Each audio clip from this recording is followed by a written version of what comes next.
প্রিয় দেশবাসী, আজকের একটা মজার ঘটনা শেয়ার করার জন্য এই ভিডিওটা করা হচ্ছে। আপনারা দেখতে পাচ্ছেন আমার চাচাতো ভাইয়ের দুইটা ছেলে, তারা কাব্য এবং গল্প, তারা প্রত্যেক দিন নামাজ পড়লে পরে 5 টাকা করে পায় তাদের বাবা মায়ের কাছ থেকে।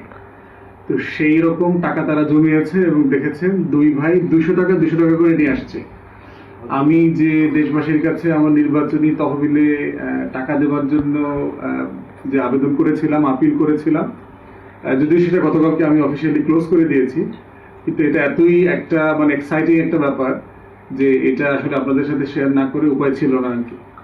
তো এখন নির্বাচন কমিশনের কাছে আমাকে আসলে জিজ্ঞেস করতে হবে যে এই টাকাটা আসলে আমি নিয়ে খরচ করতে পারবো কিনা, কারণ ইতিমধ্যে তহবিল উঠে গেছে এবং আমি অফিসিয়ালি আপিল ক্লোজ করে দিয়েছি। বাট তারপরেও এটা একটা আবেগের ব্যাপার, ইমোশনের ব্যাপার সবার। তো এই কাব্য আর গল্প তাদের নামাজ পড়ার যে সালামি দ্বারা পাইছে সেটা তারা সঞ্চয় করে আজকে আমাকে দিতে আসছে। আমি তাদের জন্য অনেক দোয়া করতেছি এবং তাদের এই আপিলের টাকার যে পরিমাণ, এই পরিমাণের থেকে বড় জিনিস হচ্ছে যে ভালোবাসা, যে আন্তরিকতা তারা ফিল করেছে খুব ভিতর থেকে।